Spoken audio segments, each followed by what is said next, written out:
Please subscribe and press the bell icon to get latest updates of নির্ঝরের স্বপ্ন। আপনারা শুনছেন কাহানি।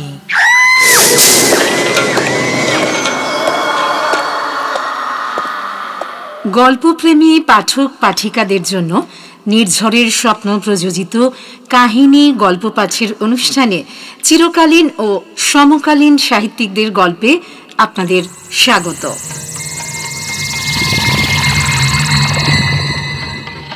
আজকের গল্প রূপলী রক্ত, রচনা অনিশ দেব।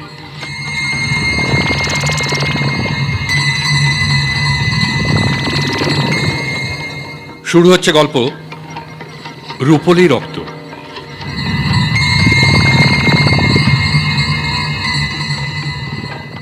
এই নিন, আপনি আয়না চেয়েছিলেন। আমি বিছানায় উঠে বসলাম, খুব খুশি হয়ে আয়নাটা হাতে নিলাম। এখানে আসার পর এই প্রথম নিজের মুখ দেখতে পাবো আমি। ডক্টর পালিতের দিকে তাকিয়ে কৃতজ্ঞভাবে হাসলাম। উনিও হাসলেন হয়তো, কারণ গোধূলির আবছা আলোয় সাদা দাঁত ঝিকিয়ে উঠল। আমি আয়নায় নজর দিলাম। কার ছবি এটা? এই কি আমি? এইরকম কি দেখতে ছিলাম? সাদামাটা মাঝারি রঙের স্বাস্থ্যবান এক যুবকের মুখ। কি জানি, এই যুবককে কখনো আমি দেখিনি।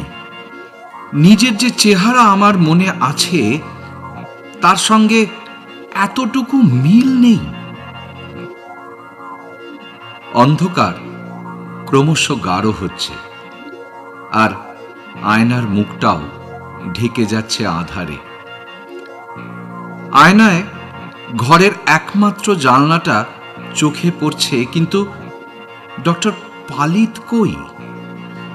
চমকে চোখ ফিরিয়ে দেখি উনি আমার মাথার কাছে জানলাটা আড়াল করে একই জায়গায় দাঁড়িয়ে আছেন, মুখটা ছায়ায় ঢাকা, চোখ দুটো অন্ধকার কোটর। খসখস শব্দে হেসে বললেন, কে? নিজেকে চিনতে পারছেন না তো? এখানে যারা আসে তারা কেউ কিন্তু পারে না, আর যখন পারে তখন এখান থেকে তাদের ছুটি হয়ে যায়। আমার মাথায় কিছুই ঢুকলো না। ধাঁধার মতো সব জট পাকিয়ে গেল। এখানে কতদিন রয়েছি আমি? কতদিনই বা থাকতে হবে? বহুবার এ কথা জিজ্ঞেস করেছি ডক্টর পালিতকে। উত্তরে পেয়েছি নিঃশব্দ হাসি। দিন দিন আয়নাটা এবার দিন। ডক্টর হাত বাড়িয়ে আয়নাটা নিতে চাইলেন। আমি এটা আমার কাছে রাখি ডক্টর। কিন্তু নিয়ম নেই যে, যদি আয়না ভেঙে অসাবধানে আপনার হাত পা কেটে যায়। আমরা চাই না আমাদের রোগীদের অযথা রক্তপাত হোক। জানেন তো এক ফোঁটা রক্তের কত দাম। আয়নাটা হাত থেকে নিয়ে নিলেন, আমাকে বিশ্রাম নিতে বললেন। তারপর বেরিয়ে যাওয়ার আগে সুইচ টিপে ঘরের নীল আলোটা জ্বেলে দিয়ে গেলেন। ঘরে আবার আমি একা। সন্ধে ঘন হয়ে গেছে, শরীর দুর্বল লাগছে, কেমন যেন একটা ঘুম ঘুম পাচ্ছে। ডক্টর পালিতের এই হাসপাতালটাই ভারী অদ্ভুত। বিশাল এলাকা জুড়ে বাড়ি, অথচ জনাচারেকের বেশি রোগী আমার চোখে পড়েনি। আর ডাক্তারও ওই একজন, ডক্টর প্রিয়লাল পালিত। এছাড়া একটি নার্স আছে, মিস তৃষ্ণা পান। মোট 6টি প্রাণী। অথচ প্রায় 3 বিঘে জমি জুড়ে বাগান, পুকুর, বাড়ি আর পিছন দিকটায় ঘন জঙ্গল। জায়গাটা শহর থেকে কত দূরে কে জানে। শহরে কি মানসিক রোগের কোনো হাসপাতাল নেই যে আমাদের মতো 4 জন হতভাগ্যকে এখানে পাঠিয়েছে? খাঁ হাসপাতালে মাঝে মাঝে আমি ঘুরে বেড়াই।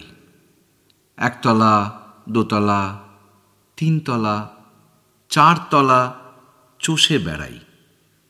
কাউকে চোখে পড়ে না, কেউ বাধা দেয় না। কিন্তু আমি জানি বাড়ির বাইরে চোখ ফাঁকি দিয়ে বেরোবার উপায় নেই। এমনি করে হাঁটতে হাঁটতেই অনেকদিন ডক্টর পালিতের দোতলার ল্যাবরেটরিতে পৌঁছে গেছি। শিশি, বোতল, নানান কেমিক্যাল ও যন্ত্রপাতিতে ভরা প্রকাণ্ড ঘর। ওই ঘরে ঢুকলেই আমার মন খুব চনমন করে ওঠে। তাকে সার সার সাজানো বিষের শিশিগুলো দেখে কিরম নিষ্ফিস করতে থাকে আমার হাতের আঙুলগুলো। মরার খুলি আর আড়াআড়ি আঁকা একজোড়া হাড়ের ছবি আমাকে চোখ ঠাউরে হাতছানি দিয়ে যেন ডাকে,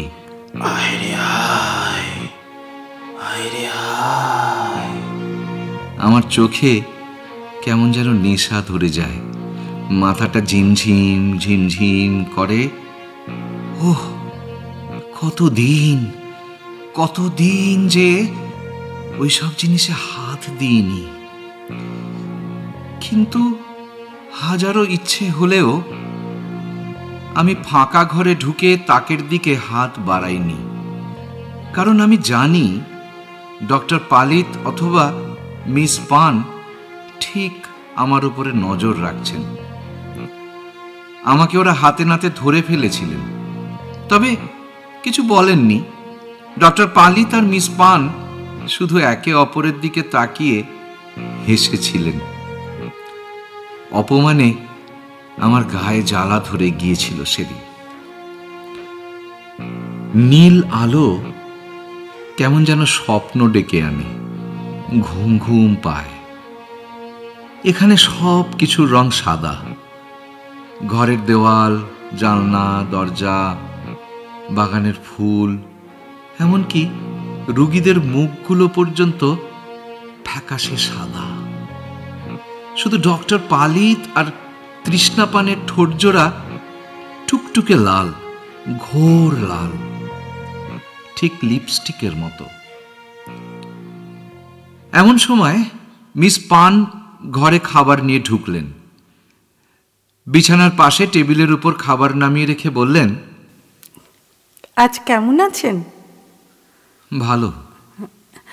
আপনি কিন্তু কদিন ধরে ঠিক মতো খাচ্ছেন না। ভালো করে খাওয়া দাওয়া করুন, নইলে সেরে উঠবেন কেমন করে। আমি শুয়ে শুয়েই আবছা আলোয় তৃষ্ণাপানকে দেখতে লাগলাম। শরীরে যৌবন যেন মাথা চাড়া দিতে চায়, কিন্তু অন্ধকার চোখের দিকে চোখ পড়লেই কেমন যেন শীত শীত করে, লোমগুলো খাড়া হয়ে ওঠে। আপনাদের স্বাস্থ্য সব সময় একেবারে তরতাজা থাকা দরকার। তৃষ্ণাপান কথা বলতে বলতে ঠোঁটের ওপরে জিভের ডগাটা বুলিয়ে নিলেন। অবশ্য এখন আপনার চেহারাটা খারাপ নেই। হঠাৎ কোমল হাতটা বাড়িয়ে আমার বাহু স্পর্শ করলেন, আদরের চিমটি কাটলেন। সব রোগীদের মধ্যে আপনি সবচেয়ে ভালো। আমাদের কথা মতো চলেন, স্বাস্থ্যের যত্ন নেন। আমি ঠিক কি বলবো ঠিক করে বুঝে ওঠার আগেই মিস পান জুতো খটখটিয়ে চলে গেলেন। অতএব বিছানায় উঠে বসে টেবিলটা কাছে টেনে নিলাম। খুব খিদে পাচ্ছে। লক্ষ্য করে দেখেছি ট্রিটমেন্ট রুম থেকে ফেরার পর থেকেই প্রচণ্ড খিদে পায়, অথচ খেতে ইচ্ছে করে না। 3 দিন আগে ডক্টর প্রিয়লাল আমাকে ট্রিটমেন্ট রুমে নিয়ে গিয়েছিলেন। ঘরটা কাঁচের, সেখানে যে আমার কি চিকিৎসা হয়েছিল তা মনে নেই। শুধু এইটুকুই মনে আছে, যখন ফিরে এসেছি তখন শরীরে অসহ্য ক্লান্তি, অবসাদ আর জড়তা।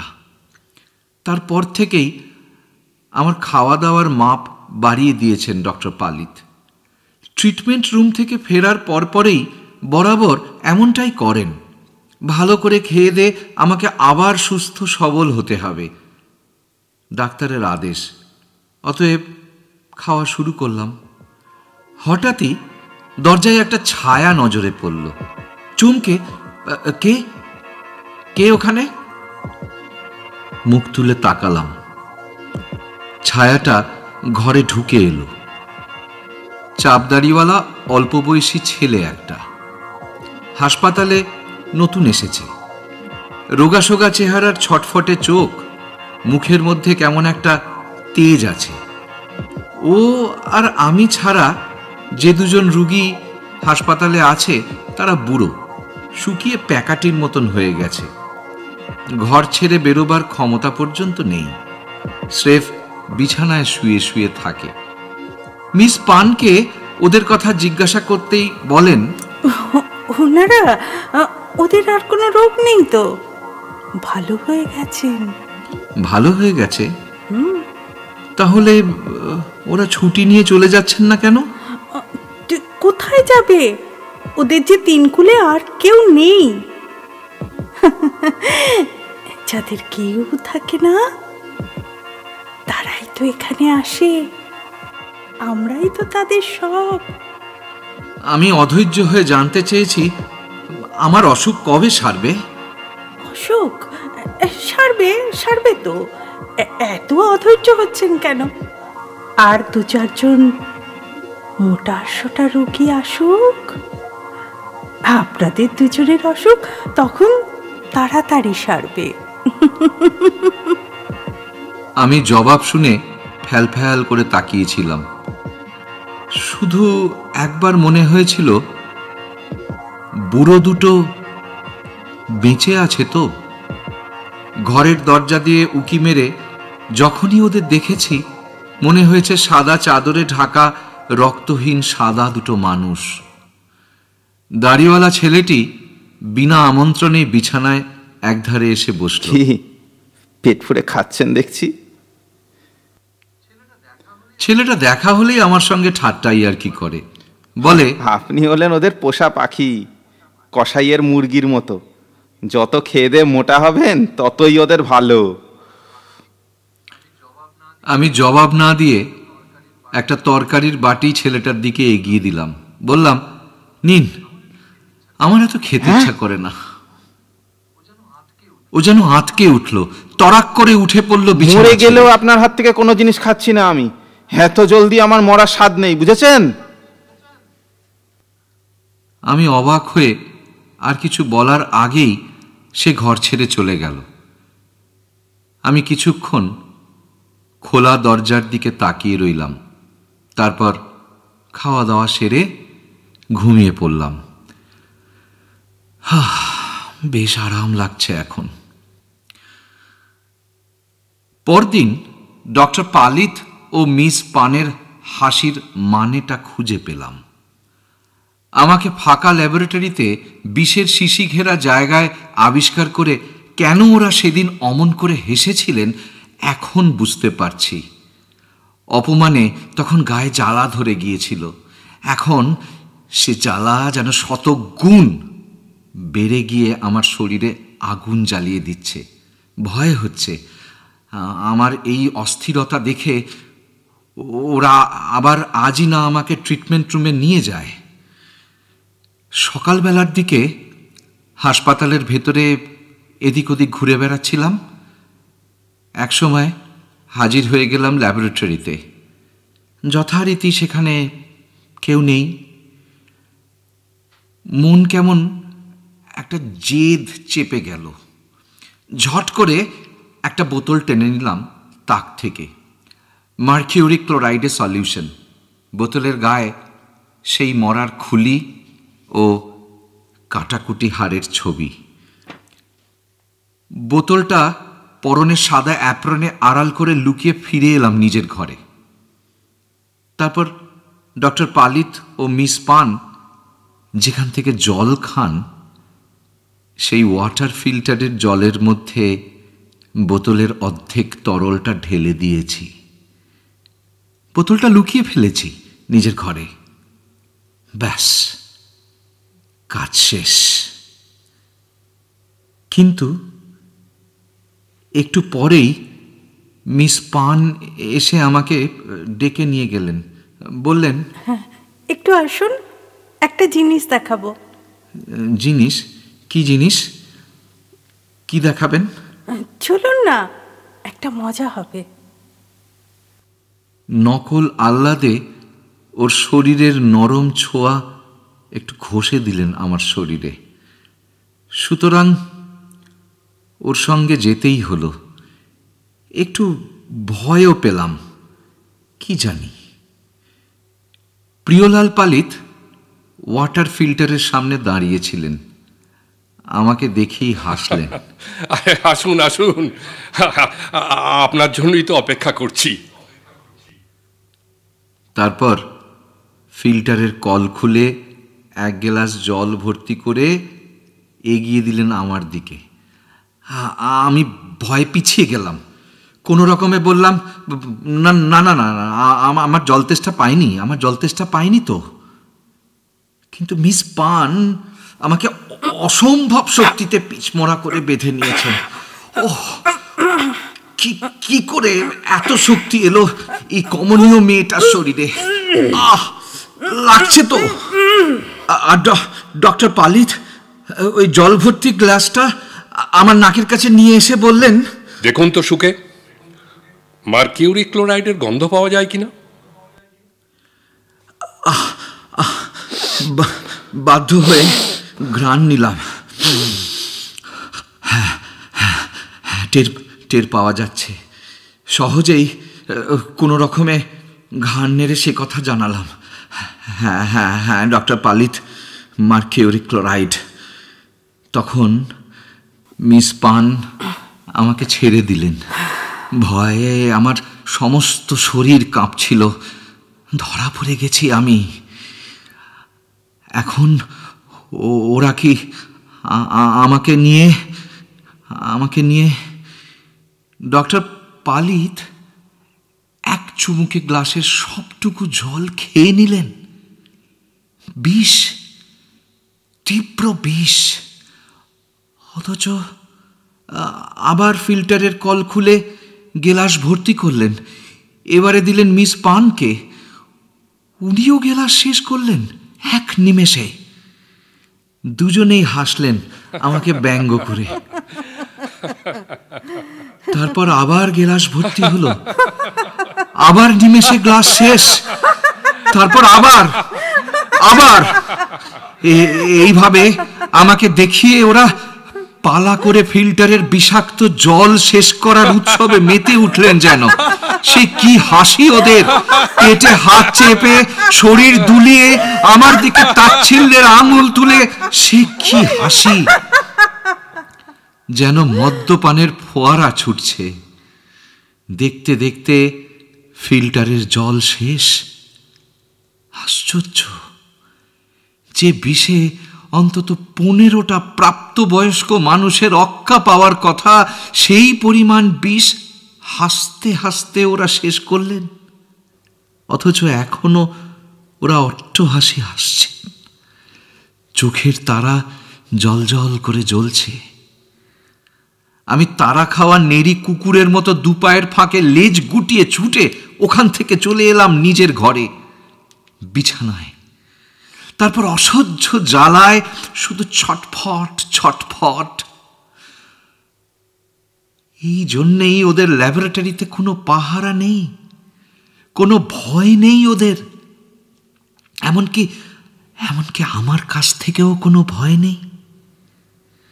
সমস্ত ব্যাপারটা একটা জটিল ধাঁধার মতো ঠেকছিল। এমন সময় দাড়িওয়ালা ছেলেটা আমার ঘরে এলো। ওকে এক গ্লাস জল এগিয়ে দিলাম। ছেলেটা তীব্র ভাষায় আমার উপর মুখিয়ে উঠল, এক ধাক্কায় জলের গ্লাস ছিটকে ফেলে দিল। আমার ভেতরটা যেন টকবক করে ফুটছিল, হাত বারবার মুঠো হয়ে যাচ্ছিল আপনা থেকে। কিছুই বোঝেন ছেলেটা বলল, কিছুই বোঝেন না? না, ন্যাকা ন্যাকা আপনি। আপনি এখানে কি করে এসেছেন তা জানেন, নাকি ভুলে যাবার ভান করেন? আপনার সব ফাইলপত্র আমি দেখেছি। আপনি ইন্ডিয়া ড্রাগ কোম্পানির কেমিস্ট ছিলেন। তিনটে মানুষকে বিষ খাইয়ে খুন করেছেন আপনি। তারপর ধরা পড়েন। বহু দিন আপনাকে নানান মানসিক হাসপাতালে রেখে সারিয়ে তোলার চেষ্টা করা হয়েছে, কিন্তু আপনার ওই এক রোগ, বিষ দেখলেই হাত নিষ্পিস করে। যাকে হাতের কাছে পান তাকেই এক ঢোক বিষ গিলিয়ে দিতে ইচ্ছে করে, তাই না? আমি বিছানায় পাথর হয়ে বসে রইলাম। ও যা বলছে সব সত্যি, নিশ্চয়ই সত্যি। নইলে সব কথাগুলো আমার এত চেনা চেনা ঠেকছে কেন? শুধু আমার নিজের মুখটাই আমার কাছে অচেনা হয়ে গেছে। মনে হচ্ছে কেউ আমার মাথার ঢাকনাটা খুলে ভিতরের জিনিসগুলো আচ্ছা করে নেড়ে ঘুটে দিয়ে আবার ঢাকনা বন্ধ করে দিয়েছে। দাড়িওয়ালা ছেলেটা চলে গেল। আমার মাথার ভিতরে ওর কথাগুলো বারবার বারবার বাজতে লাগলো। তিনটে মানুষকে বিষ খাইয়ে খুন করেছেন আপনি। তিনটে মানুষকে। তিনটে মানুষকে।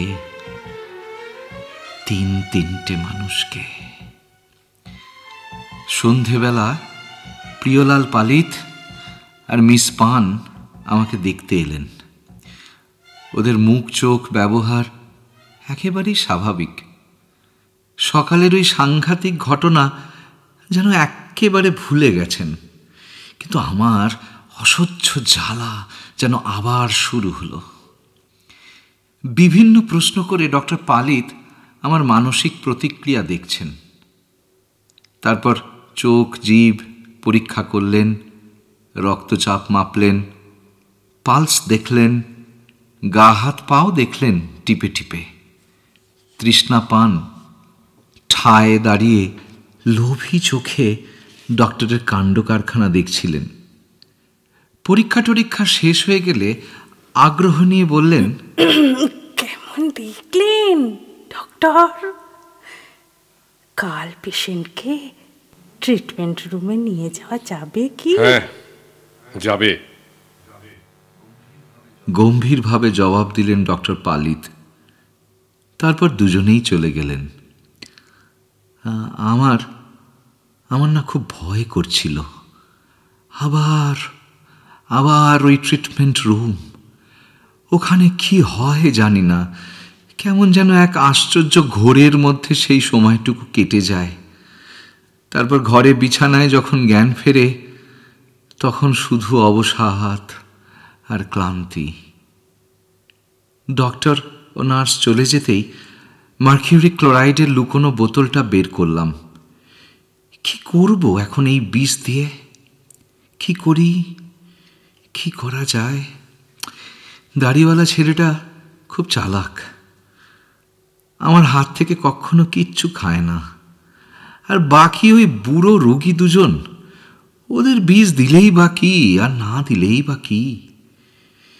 কি যে করি এখন এই বোতলটা নিয়ে, বড্ড মুশকিল। 7-5 ভেবে শেষ পর্যন্ত খোলা জানলার কাছে গেলাম। ছায়া ছায়া অন্ধকার নেমে এসেছে বাইরের বাগানে। পিছনের ঘন জঙ্গল। কোনো প্রাণীর একটানা গর্জন কানে এলো। নেকড়ের চিৎকার প্রায় রোজ রাতেই শোনা যায়। চোখ তুলে দেখি আকাশে 8খানা চাঁদ। চাঁদের আলো মাঝে মাঝে ঢেকে দিচ্ছে উড়ন্ত বাদুর ও প্যাঁচার ডানা। লক্ষ্য করেছি এই অঞ্চলে নিশাচর পাখি বেশি। কেন কে জানে? আর অপেক্ষা না করে হাতের বোতলটা ছুঁড়ে দিলাম বাইরের অন্ধকার বাগানে। অনেকক্ষণ পর শব্দটা ভেসে এলো। কাঁচের বোতলটা ভেঙে চৌচির। যাক, আপদ গেছে। ওটা রেখেও তো কোনো লাভ ছিল না, যদি অবশ্য নিজেকেই না। আমার মাথার মধ্যে সব কিছু যেন কেমন গোলমাল লাগছে। দু চোখ বুঝলেই সার সার শিশি বোতলের স্বপ্ন দেখি। সব কটার উপরেই মরার মাথার খুলি আঁকা। খুলির কালো চোখের কোটর দুটো কেমন যেন থকথক করে জ্বলছে। আমার হাতের আঙুলগুলো লাউডগা সাপের মতো হিল হিল করে আকুলি বিকুলি করে। বুকের ভেতরটা ধুপধাপ ধুপধাপ ধুপধাপ করে শব্দ হয়। সেই তিনজনের কথা মনে পড়ে, সেই তিনজন যাদের আমি বিষে নীল করে দিয়েছি, সেই তিনজন। কিন্তু তিনের পর চতুর্থ জনকে খুঁজে আর পেলাম কই? আর কতদিন অপেক্ষা করতে হবে আমাকে? ওই দাড়িওয়ালা ছেলেটাকে যদি, কি ভেবে ঘর ছেড়ে বেরোলাম। দাড়িওয়ালা ছেলেটার ঘরে গিয়ে একবার দেখলে হয় কি করছে। অবশ্য এই সময়টাতে ও রোজ তাস খেলে একা একা। বলে, এখানে যতক্ষণ পারবেন জেগে থাকবেন। চোখের পাতা এক করলেই বিপদ। ওই ডাক্তার আর নার্সকে কোনো বিশ্বাস নেই। কিন্তু আজ ওর ঘরে গিয়ে ভারী অদ্ভুত একটা দৃশ্য দেখলাম। ছেলেটা কেমন যেন নির্জীবভাবে বিছানায় শুয়ে আছে, দু চোখ মেলে ঘরের সিলিংয়ের দিকে তাকিয়ে। এরকম ক্লান্ত অসহায় ওকে তো আগে কখনো দেখিনি। আমি বিছানার খুব কাছে চলে গিয়েছিলাম। ছেলেটা মুখ ফিরিয়ে আমাকে দেখল। প্রথমে ভয়ার্তভাবে আমার হাতের দিকে তাকালো, তারপর হাত খালি দেখে আশ্বস্ত হলো। গলায় হাত বুলিয়ে ঢোক গিলল। আমি জিজ্ঞাসা করলাম, এরকম অসময়ে শুয়ে আছেন যে? আমাকে আজ ট্রিটমেন্ট রুমে নিয়ে গিয়েছিল। আজকে আপনাকে নিয়ে গিয়েছিল? এমন সময় বাইরের অন্ধকার থেকে ভেসে এলো প্যাঁচার কান্না, শেয়ালের এক টানা চিৎকার আর নেকড়ের পালের ক্রুদ্ধ গর্জন। তারপর ওই ডাক্তার আর নার্সটা মানুষ নয়, ওরা ভ্যাম্পায়ার। এই দেখুন, এই দেখুন। শুয়ে থাকা অবস্থাতেই থুতনিটা সামান্য উঁচু করলো ছেলেটি। হাত দিয়ে দাড়ি সরালো। ঘরে অল্প পাওয়ারের নীল আলো জ্বলছিল। ওর গলার খুব কাছে চোখ নিয়ে গিয়ে দেখলাম 1 ইঞ্চি ব্যবধানে দুটো ছোট ক্ষত চিহ্ন, মাপে ওই মুসুর ডালের দানার মতো। জায়গাটা 2 আঙুলে টিপে ধরে রগড়ালো ছেলেটি। সঙ্গে সঙ্গে কালচে ঘন তরলের ফোঁটা দেখা গেল ক্ষত মুখে। ছেলেটা আঙুলের ডগায় সেই তরলটা মুছে নিল। আমাকেও দেখালো, দেখুন রক্ত। আমার তো গলায়। আপনার কোথা থেকে রক্ত নিয়েছে? এ কথা শুনে অজান্তেই আমার হাত চলে গেল ঘাড়ে। জায়গাটা খুঁজে পেলাম, এখনো ব্যথা। আমি জানি ইঞ্জেকশন সিরিঞ্জ অথবা দাঁতের দাগ জোড়া ঠিক ওখানেই আছে। সত্যি কি প্রিয়লাল পালি তার তৃষ্ণাপান ভ্যাম্পায়ার? ছেলেটা কি ঠিক বলছে? অবশ্য হতেও পারে। এই জায়গাটা নির্জন, শুধুমাত্র জবাব দেওয়া আত্মীয় স্বজনহীন রুগীরাই এখানকার বাসিন্দা। খোঁজ খবর করার তো কেউ নেই, সন্দেহ করারও কেউ নেই। তার উপর ডক্টর আর নার্সের অন্ধকার চোখ, ওই ঝকঝকে দাঁত, ওই বিষাক্ত জলপানের ঘটনা। ওহ মা, না না, আমার আমার আমার সবকিছু কেমন যেন গুলিয়ে গুলিয়ে যাচ্ছে। ওরা কি সত্যি ভ্যাম্পায়ার? কিছুক্ষণ চুপচাপ থেকে ছেলেটিকে সকালের ঘটনা জানালাম। বললাম, বিষে না, ওদের কিছু হবে না। হলে তো আপনি সাহেস্তা করতে পারতেন। ভ্যাম্পায়ার নিয়ে না আমি অনেক বইপত্র ঘেটেছি। এরা দুজন যে টাইপের, তাতে রূপোর বুলেট দিয়ে গুলি না করলে, রূপোর বুলেট দিয়ে গুলি করলে তবেই এরা শেষ হবে। কিন্তু কোথায় পাবো রূপোর বুলেট?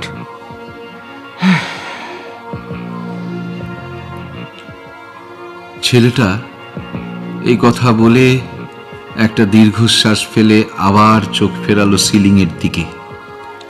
বুলেট, রিভলভার, কান ফাটানো শব্দ, রক্তপাত। না না, আমার শরীরটা অস্থির অস্থির করতে লাগলো। না, এগুলো আমার একদম ধাতে সয় না। আমার পছন্দ শিশি, আমার পছন্দ বোতল, মরার খুলি, কাটাকুটি হার। কিন্তু সেভাবে কি শেষ করা যাবে ডক্টর আর নার্সকে? ছেলেটার কথা মতো সত্যিই যদি ওরা ভ্যাম্পায়ার হন? ছেলেটা হঠাৎ বিড়বিড় করে বলল, বাঁচার কোনো আর পথ নেই। পোষা মুরগির মতো তিলে তিলে এখানে মরতে হবে, আর কোনো পথ নেই। আমি পায়ে পায়ে বাইরের করিডোরে চলে এলাম। মনে মনে দুশ্চিন্তার জট ছাড়াতে চেষ্টা করছি। খুঁজে বেড়াচ্ছি প্রশ্নের উত্তর। খা খা করিডোরে আমার পায়ের শব্দ অপার্থিব প্রতিধ্বনি তুলতে লাগলো।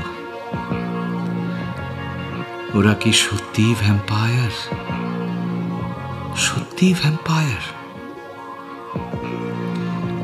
দুদিন পর মাথায় একটা বুদ্ধি খেলে গেল। শিশি বোতল, মরার খুলি, কাটাকুটি হার। কিন্তু আমি ডক্টর পালিতের ল্যাবরেটরি থেকে বোতল সরাতে পারবো না। ওরা ঠিক টের পাবেন এবং ওই রকম গা জ্বালা করা হাসি হেসে আমাকে অপদস্থ করবেন। আমার অসহ্য লাগে, অসহ্য। সুতরাং দাড়িওয়ালা ছেলেটিকেই বলবো বোতল সরানোর জন্য। দুপুরের দিকে ওর ঘরে গেলাম, সব খুলে বললাম। শুনে ও বিশ্বাস করতে চায়। কি করে হবে? কি হয় নাকি? আমি ওকে ভরসা দিলাম। আমি বললাম, দেখুন, এটা হবে, কিন্তু আপনার সাহায্য না পেলে একার পক্ষে এটা অসম্ভব। তো আপনি বিশ্বাস করুন। না, আপনি বিশ্বাস করুন, এটা হবে। আর জানবেন, আপনি আগে শুনুন আমি কিভাবে আপনাকে বলছি। আপনি শুনুন, একটু শান্ত হন। সবটা বলার পর ছেলেটি রাজি। ঠিক আছে। দুটো দিন ঠিক মতো খাওয়া দাওয়া করে ও অনেকটা চাঙ্গা হয়ে উঠেছে। ওকে বললাম, সবটা তো শুনলেন, ঠিক সময় হলে আমি আপনাকে জানিয়ে দেব কখন, কিভাবে, কোন বোতলটা সরাতে হবে। কেমন? বেশ। পরপর 3 দিন আমি গোগ্রাসে খাওয়া শুরু করলাম। যে করেই হোক ওজন বাড়াতে হবে। দেখলাম ওজন বাড়ছেও। নিয়মিত রাউন্ডে এসে ডক্টর পালিত ও তৃষ্ণা পান আমার গা টিপে টিপে দেখেন। ওদের চোখ ধক ধক করে। আমি শিউরে উঠি। বুঝি সময় হয়ে এসেছে। আমাকে ট্রিটমেন্ট রুমে ওরা নিয়ে গেলেন বলে। চতুর্থ দিন বিকেলে আমি খুব উত্তেজিত হওয়ার অভিনয় করলাম। অস্থির হয়ে হাত পা ছুটতে লাগলাম। ডক্টর পালিত সেটা লক্ষ্য করে মিস পানের দিকে তাকিয়ে হাসলেন, বললেন,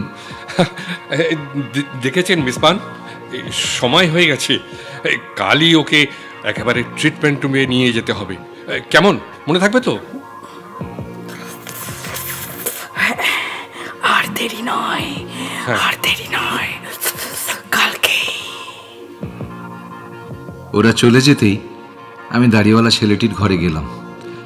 ও উত্তেজিত অবস্থায় আমারই জন্য অপেক্ষা করছিল।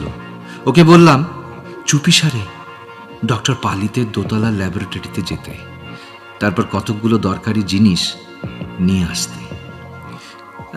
ঘণ্টাখানেক পরেই ছেলেটি ফিরে এলো। সাদা অ্যাপ্রনে আড়াল থেকে বের করে দিল দরকারি জিনিসগুলো। আমার মুখে এইবার হাসি ফুটল। ওকে সাবাস সাবাস এই বলে বিছানায় শুয়ে পড়লাম। তারপর সমস্ত নির্দেশ দিয়ে বললাম, ঝটপট কাজটা সেরে নিন, কেমন? ছেলেটি আমার কথা মতো কাজ শুরু করলো। আমার বুক শুকিয়ে আসছে, শরীরের আগুন জ্বলছে, চোখের সামনে লাল নীল তারা নাচছে। শেষ পর্যন্ত আমি সইতে পারবো তো? কাজ শেষ করে ও আমার কাছে সরে এলো। উদ্বেগের সুরে জানতে চাইল, আপনার কোনো অসুবিধে হচ্ছে না তো? আমি দাঁতে দাঁত চেপে জবাব দিলাম, না না, আমি ঠিক আছি। আপনি ঘরে চলে যান, আপনি ঘরে চলে যান, কালকে সব জানতে পারবেন। ঠিক আছে। ও চলে গেল। আমি বিছানায় শুয়ে ছটফট করতে লাগলাম। একরকম জেদ ধরেই রাতের খাওয়া পেট ভরে খেলাম। তারপর যন্ত্রণা সহ্য করে শুধু অপেক্ষা আর অপেক্ষা। কি যন্ত্রণা, কি যন্ত্রণা! দু চোখে ঘুম নেই, ঘুম নেই। অসহ্য অসহ্য চিনচিনে যন্ত্রণার মধ্যে জ্ঞান ফিরল। চোখ খুলে এক অপরূপ দৃশ্য দেখতে পেলাম। ট্রিটমেন্ট রুমের ধবধবে বিছানায় আমি শুয়ে আছি। একটু দূরে টলমল অবস্থায় দাঁড়িয়ে থাকার চেষ্টা করছেন ডক্টর প্রিয়লাল পালিত ও মিস পান। দুজনেরই কালো অন্ধকার চোখ ঠেলে বেরিয়ে আসছে। মুখ ঠোঁট লিপস্টিকে মাখামাখি। লিপস্টিক নাকি রক্ত? দু হাতে খামচে ধরে ওরা বাতাস নিতে চাইছে। টুকটুকে জিভ বেরিয়ে এসেছে অস্বাভাবিক রকম। ঝকঝকে দাঁত দেখা যাচ্ছে। দাঁতে কি লিপস্টিকের ছোপ? লিপস্টিক না রক্ত? টলতে টলতে প্রথমে মুখ থুবড়ে পড়লেন ডক্টর পালিত। মিস পান ট্রিটমেন্ট রুম থেকে বেরোতে যাচ্ছিলেন। দরজার কাছে হুমড়ি খেয়ে পড়লেন। সামান্য মাথা তুলে আমি মিস পানের শক্ত হয়ে যাওয়া পা দুটো দেখতে পাচ্ছি। আর দেখতে পাচ্ছি ডক্টর পালিতের কুকড়ে যাওয়া বিভৎস দেহ। আমার ঘাড়ের কাজটা চটচট করছে। বালিশের অবস্থাও তাই। শরীরের অবসাদ, অথচ ভেতরটা যেন মরুভূমির আগুন জ্বলছে দাউ দাউ করে। এ জ্বালা কি আর নিভবে না? যাক তো নিশ্চিন্ত। ভ্যাম্পায়ার দুটো শেষ। গতকালের কথা মনে পড়েছে। দাড়িওয়ালা ছেলেটিকে যখন কাজের দায়িত্ব দিয়ে ডক্টর পালিতের ল্যাবরেটরিতে পাঠিয়েছিলাম, তখন ও কিরকম যেন একটা হতভম্ব হয়ে পড়েছিল। ওকে বলেছিলাম, খুব মনোযোগ দিয়ে শুনুন, একটা স্যালাইনের বোতল আর একটা নিডল নিয়ে আসবেন। এছাড়া ঘরের ডান দিকের প্রথম যে তাকটা দেখবেন, ওই তাকে একটা ছোট বোতল আছে, তার গায়ে লেখা আছে AgNO3 সলিউশন। সেই বোতলটা নিয়ে আসবেন, ব্যাস কাজ শেষ। বোতলের গায়ে মরার খুলি আঁকা আছে তো? না, ওটা বিষ নয়। না, বিষ নয়। ছেলেটি কেমন যেন হতবাক হয়ে গেল, ভ্যাবাচাকা মুখে আমার দিকে তাকিয়ে রইল, কি যেন একটা জিজ্ঞেস করতে চায় এমন ভাব। আমি হেসে বললাম, আরে চিন্তা নেই, ভুলে যাবেন না আমি কেমিস্ট ছিলাম। ছেলেটি চুপ করে রইল। তখন আমি ঘরে ফিরে এসে ওর জন্য অপেক্ষা করেছি। ও জিনিসগুলো হাতিয়ে ফিরে আসার পর আমরা কাজ শুরু করি। ওকে বলেছি স্যালাইনের বোতলটা বাথরুমে নিয়ে গিয়ে খালি করে নিয়ে আসুন। কোনো রকম প্রশ্ন না করেই ছেলেটি আমার নির্দেশ পালন করেছে। তারপর ছোট বোতলের তরলটা ঢেলে নিয়েছি স্যালাইনের খালি বোতলে, পাইপ ও নিডল ফিট করেছি। ছেলেটিকে বলেছি স্যালাইনের বোতলটাকে উল্টোভাবে উঁচু করে ধরে রাখবেন, কেমন? আর আমি নিডল গুজে দিয়েছি আমার বাঁ হাতের কনুইয়ের খাঁজে। বোতলের তরল পাইপ বেয়ে নেমে এসে ঢুকে যেতে লাগলো আমার শরীরে, মিশে যেতে লাগলো আমার রক্তে। ছেলেটি বোকা বোকা ভয়ার্ত চোখে আমাকে দেখছিল। একসময় বোতল শেষ হলো। নিডল বের করে তুলো দিয়ে ক্ষতস্থান চেপে হাত ভাঁজ করে রইলাম। ছেলেটিকে বললাম, খালি বোতল, পাইপ, নিডল সব জানলা দিয়ে বাইরে ফেলে দিন। ঠিক আছে। শুধু আমার রক্ত ছাড়া আর কোথাও যেন আমাদের এই গোপন কাজের কোনো চিহ্ন না থাকে। আচ্ছা। ওহ, কি যন্ত্রণা যে সহ্য করেছি সারাটা রাত। ভ্যাম্পায়ার দুটোকে নিকেশ করতে পেরে মনে হচ্ছে যন্ত্রণা সহ্য করা আমার সার্থক হয়েছে। রূপোর বুলেট আমি পাইনি, তবে ল্যাবরেটরি থেকে পেয়েছি AgNO3, আর্জেন্টাম নাইট্রেটের দ্রবণ। আর্জেন্টাম ল্যাটিন ভাষায় ওটাই রূপোর নাম। সেই সিলভার নাইট্রেট অর্থাৎ রূপোর পরমাণু ছুঁচ বিধিয়ে ঢুকিয়ে দিয়েছিলাম আমার রক্তে। রক্তের মধ্যে গেছে রূপো, রূপোর বুলেটের চেয়েও ভয়ঙ্কর এবং অমোঘ। সেই রূপলি রক্ত চুষে চুষে খেয়েছে ডক্টর প্রিয়লাল পালিত আর মিস পান। আমার শরীর ভীষণ দুর্বল লাগছে। ট্রিটমেন্ট রুম থেকে কি আর কখনো বেরোতে পারবো না? দাড়িওয়ালা ছেলেটাই বা কোথায়? আস্তে আস্তে বাইরে অন্ধকার নামবে, শুরু হবে নিশাচর প্রাণীর আর্তকান্না, হিংস্র গর্জন। এই নির্জন মৃত্যুপুরী থেকে নিরাপদে বাইরে বেরোতে পারবো তো? বাইরে 3 জনকে শেষ করেছিলাম, আর কতদিন পর এখানে 2 জনকে বাগে পেলাম। মোট 5 জন। এখনো কত বাকি? অন্তত 13 জনকে তো শেষ করতেই হবে। 13 জন। 13 আনলাকি 13। না হলে নরকে যে ঠাই হবে না আমার। 13 রাত বোধহয় বেড়েছে, কারণ বাইরে শুরু হয়েছে নেকড়ের গর্জন, আর শরীরের ভেতরে প্রতিটা শিরায় ও ধমনীতে রূপলি রক্ত পাগল করা ছুটোছুটি ক্রমশ উত্তাল হয়ে উঠছে আমার শরীরের ভিতর। বাইরের গর্জনের সঙ্গে তাল মিলিয়ে কোটি কোটি লোহিত কণিকা কেমন মাতালের মতো নাচছে নাচছে নাচছে, আর চোখের সামনে লাল নীল হলুদ তারার মেলা।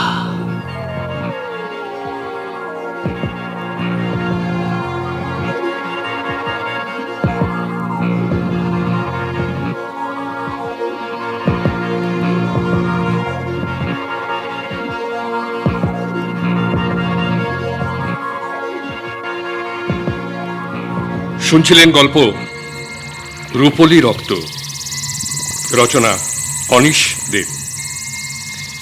এই গল্পের বিভিন্ন চরিত্রে যারা কণ্ঠদান করেছেন তারা হলেন ডক্টর পালিত, সঞ্জয়, নার্স সুমিতা, ছেলেটি অরূপ এবং সূত্রধরের ভূমিকায় সৌভিক।